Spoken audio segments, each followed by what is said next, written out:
ولا الشهر الحرام ولا الهدي ولا القلائد ولا آمين البيت الحرام يبتغون فضلا من ربهم ورضوانا صدق الله العظيم وصدق رسوله النبي الكريم الامین۔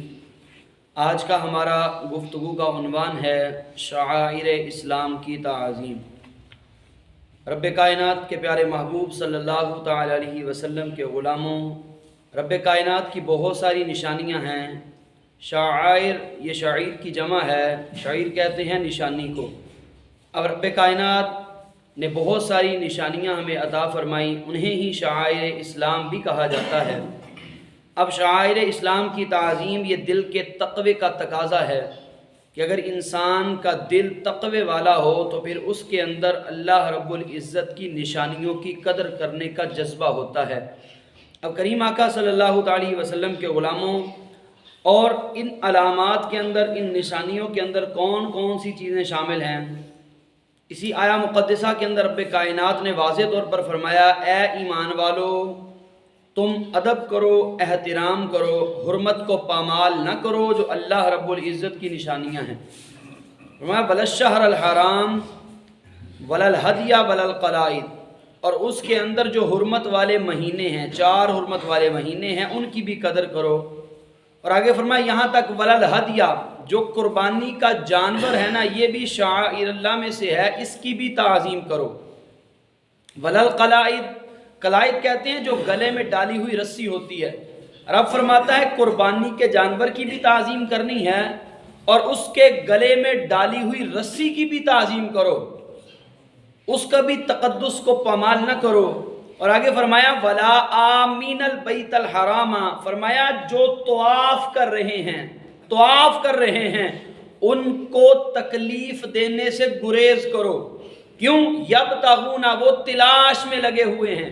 کس چیز کی تلاش میں؟ فرمایا اپنے رب کے فضل کو ڈھونڈنے میں لگے ہوئے ہیں۔ سبحان اللہ۔ تو یہاں پر اس بات کو سمجھ لیجئے کہ جس قربانی کے جانور کو ہم جو ہے وہ مخصوص کر لیتے ہیں رب کے راستے میں قربان کرنے کے لیے، اگر اس کی تعظیم کرنا اتنا اعلیٰ اور منصب والا کام ہے تو پھر رب کائنات نے جو واضح طور پر ہمارے لیے نشانیاں رکھی ہیں، اس کے اندر مناسک حج ہیں، صفا، مروہ، منا، مزدلفہ، جمرات ثلاثہ، اور اسی طرح رمضان کا مہینہ یہ بھی شعائر اللہ کے اندر شامل ہے، اذان شعائر اللہ کے اندر شامل ہے، اقامت شعائر اللہ کے اندر شامل ہے، قرآن شعائر اللہ کے اندر شامل ہے، اور دیگر چیزیں جو شعائر اللہ ہیں ان کی تعظیم کرنا ہمارے اوپر لازم ہے۔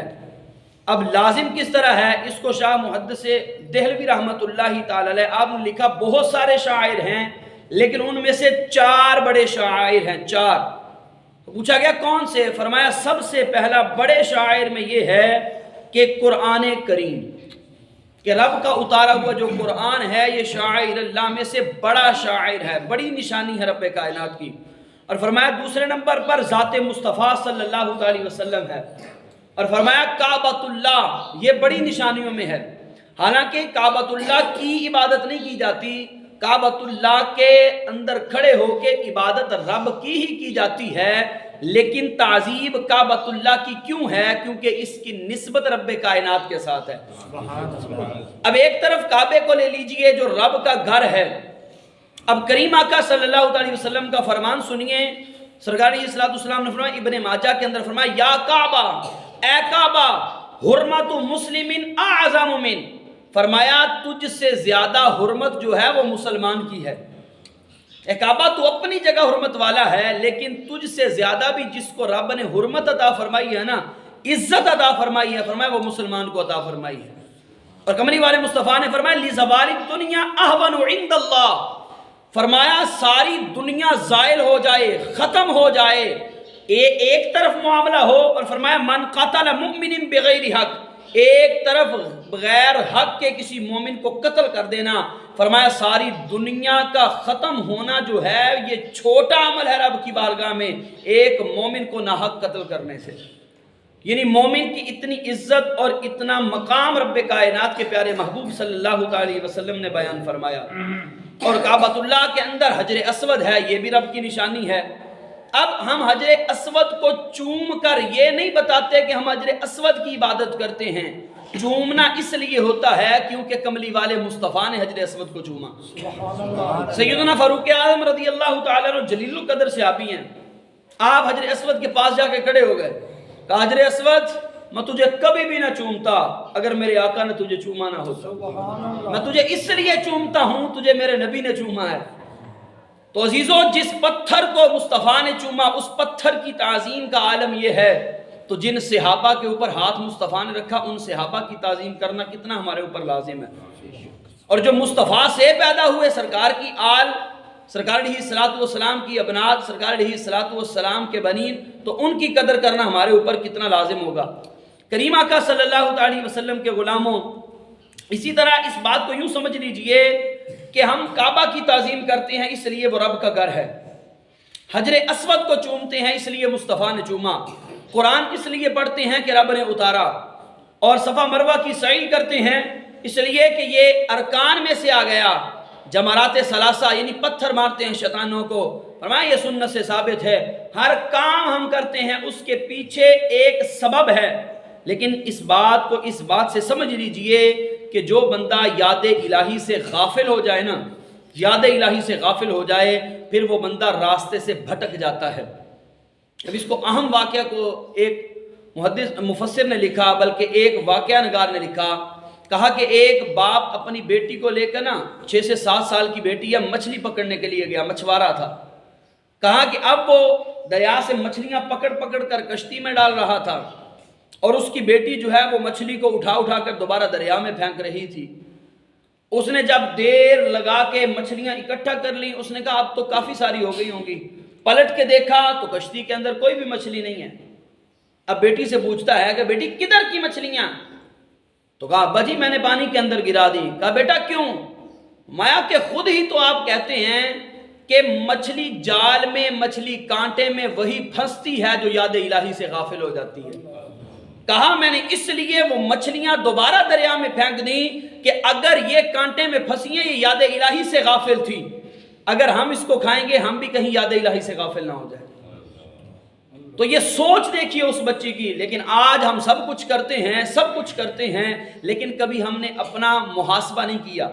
سیدنا فاروق اعظم رضی اللہ تعالیٰ عنہ آپ رات کو سونے سے پہلے بیٹھ کے نا اپنے ہاتھ میں درہ پکڑ کے اپنا محاسبہ کیا کرتے تھے. عمر بتا آج کیا کیا، عمر بتا آج کیا کیا. لیکن آج مسلمان جگہ جگہ پریشان حال نظر آتے ہیں. اس کو اس بات سے لے لیجئے کہ اہل فلسطین کو دیکھ لیجئے. فلسطین وہ ہے کہ جہاں پر بیت المقدس ہے، مسلمانوں کا قبلہ اول، کہ وہ بھی شاعر اسلام میں سے ہے، اور شاعر اسلام کی تعظیم کرنا ہمارے اوپر لازم ہے. یہ تو بدبختی ہے ہمارے حکمرانوں کی. خدا کی قسم یہ پوچھا جائے گا بتاؤ کہ تمہارے مسلمان جو ہے بہن بھائی پریشان حال تھے، تم نے ان کے لیے کیا کیا؟ تو ہم عرض تو کر سکے نا کہ مولا ہم جا تو نہیں سکتے تھے لیکن ہم ان کے لیے دعائیں کرتے رہے، ان کی یاد میں تڑپتے رہے. اور وہاں پر دیکھ لیجیے آج ہم بڑے مزے سے سحری کرتے ہیں، نماز بھی پڑھتے ہیں، اپنے بچوں میں سکون سے بیٹھتے بھی ہیں، لیکن ادھر ننھی جانیں ہیں جو سحری کے وقت بھی بم ان پہ برسائے جاتے ہیں. افطاری کا وقت آتا ہے تو ان پہ بمباری کی جاتی ہے، اور پھر دفنانے کے لیے بھی جگہ میسر نہیں ہے کہ جہاں پر دفن کر دیا جائے. چھوٹے چھوٹے بچوں کے لاشوں کو گود میں لے کر وہ سحری کر رہے ہیں، چھوٹے چھوٹے بچوں کے لاشوں کو لے کر اور اپنے کپڑوں اور بدن کو خون آلودہ دیکھ کر، لیکن پھر بھی ان کا حوصلہ دیکھنا، وہ نعرہ رب کی بڑائی کا ہی لگا رہے ہیں اور بیت المقدس کی حفاظت کے لیے کھڑے ہیں. پچھلے دنوں سوشل میڈیا پہ دیکھا 6-7 سال کی بچی ہے، وہ اسرائیلی جو دہشت گرد ہیں، ان کو تو فوجی بھی نہیں کہنا چاہیے، دہشت گرد جو ہے اس کی آنکھوں میں آنکھیں ڈال کر جو ہے وہ عربی کے اندر کہہ رہی ہے تم ہمیں دبا نہیں سکتے، ہم دبنے والے نہیں ہیں، ہمارے دلوں کے اندر سچا عشق مصطفیٰ ہے اور ہم صحیح معنوں کے اندر رب کی وحدانیت کا پرچار کرنے والے ہیں. تو ہمارا لاشیں اہل فلسطین کے لاشیں ہمیں پکار پکار کر چیخ کر کہتے ہیں کہ میرے لاش دے وارث نہیں آندے، کہ آج ان کی کوئی بات سننے والا نہیں ہے، کہ میرے لاش دے وارث نہیں آندے، بند کفن دے یار بلاؤ چا، میں من وینداں میں بن وارث ہاں، احسان کرو دفناؤ چا، میری قبر سراندیوں تختی تے اے چند جملے لکھواؤ چا، اوکھے ویلے کوئی یار نہیں لبدا، باویں جگر دا خون پلاؤ چا۔ میں آج مشکل وقت ہے، بیت المقدس پہ بدبختوں نے حملہ کیا، ہم خاموش بیٹھے ہیں، لیکن یہ بات یاد رکھنا کہ اگر بیت المقدس کے لیے ہم نہیں اٹھے اور وہ اتنی دلیری کے ساتھ اپنی دہشت گردی کو عروج پہ لے کے جا رہے ہیں، ہمیں شعائر اللہ کی تعظیم کرنے کے لیے ہم نہ نکل سکے، تو کل اگر یہی معاملہ بیت اللہ کے ساتھ انہوں نے کیا تو ہم کیا کریں گے؟ کل یہی معاملہ ہماری مساجد کے ساتھ ہونے لگ گیا تو ہم کیا کریں گے؟ تو پھر بھی ہم یہی کہیں گے نہیں جی یہ نمازیوں کا ہی کام ہے، جو نماز مسجد میں پڑھنے کے لیے جاتے ہیں وہ جانے یا مساجد جانے، یا صرف یہ علماء کا کام ہے، علماء جانے یا ان کا کام جانے؟ اور نہیں میرے بھائی، ہم نے مصطفیٰ کا کلمہ پڑھا ہے، اپنے گھر کے اندر کوئی چوری کرنے کے لیے آ جائے تو ہم اس کو پکڑ کر پولیس کے حوالے کر دیتے ہیں، لیکن رب کا گھر سب سے بڑا عظمت والا اور حرمت والا ہے، اگر اس کا تقدس ہم نہ کر سکے تو ہم اپنے گھروں کو بھی نہیں بچا سکیں گے۔ اس لیے ہم جا نہیں سکتے، لیکن ہر نماز کے اندر ان کے لیے گڑ گڑائیے اور روئیے، اور رب کی بارگاہ میں ندامت کے ساتھ اپنے سر کو جھکائیے کہ مولا ہم خطا کار ہیں، ہم جیسے بھی ہیں مولا ہماری دعائیں ان کے حق میں قبول فرما لے، انہوں نے فتح عطا فرما۔ اور سرکار دو عالم صلی اللہ تعالی وسلم کے غلاموں، وہ جنازے ویسے کے ویسے، میت ویسی کی ویسی، پھول جیسے بچے، پھول جیسے بچہ کالا بھی رنگ کا ہونا تو ماں کہتی ہے میرے جگر کا ٹکڑا ہے، یہ چاند سے زیادہ حسین ہے۔ آج ہمارے بچے کو بخار تیز ہو جائے، کوئی مسئلہ بن جائے تو ہمارے دل پہ کیا گزرتی ہے مجھ سمیت ہم جان سکتے ہیں، لیکن ان ماؤں کا حوصلہ دیکھنا کہ جن کے بچوں کے جسم کے اعضاء اڑ چکے لیکن پھر بھی انہوں نے حوصلہ کو بس نہ ہونے دیا۔ سرکار دو عالم صلی اللہ علیہ وسلم کے غلاموں، بات یہی ہے کہ شعائر اللہ کی تعظیم کیجئے، شعائر اسلام کی تعظیم کیجئے۔ تعظیم کرنے کا مقصد یہ نہیں کہ اس کو چوما اور چوم کے رکھ دیا، پڑھا پڑھ کے گزر گئے، اس کو صرف عمل کے طور پر عملیہ جامہ پہنایا لیکن اس کے مطابق اپنے آپ کو ڈھالنے کی کوشش نہ کی۔ قرآن پڑھیے، قرآن کو سمجھیے، ارکان اسلام جتنے بھی ہیں ان کو یاد کیجئے، ان کا صرف اجمالی سا ترجمہ نہیں بلکہ تفصیلی ترجمہ یاد کیجئے تاکہ لذت عبادت کرنے میں آئے، اور جتنی بھی رب کائنات نے ہمیں نشانیاں عطا فرمائی ہیں ان نشانیوں کی قدر کیجئے۔ کہا جدو میت جنازے گاہ پہنچی اسا رخ بدلائے تسی آئے نہ، کہ اگر اہل فلسطین نے کل پوچھ کے بارگاہ ربوبیت میں ہمیں پوچھ لیا کہ مولا ان سے کچھ پوچھنا چاہتے ہیں کہ یہ کیوں نہیں آئے، ہم تو یہی کہیں گے نا مولا ہم کسی کے ماتحت تھے، ہمارے پاس اتنی پاور نہیں تھی، لیکن ہاں اتنا ضرور تھا کہ ہم نے آوازیں بھی اٹھائیں، ہم نے دل سے دعائیں بھی کیں۔ مولا ان بلکتی ہوئی ماؤں کے، ان روتے ہوئے چیختے ہوئے چلاتے ہوئے بچوں کے آنسو بھی ہم نے دیکھے، مولا خون میں لتھڑے ہوئے ہم نے ان بچوں کو بھی دیکھا، لیکن مولا کیا کریں ہمارے پاس وہ پاور نہیں تھی کہ ہم پہنچ سکتے۔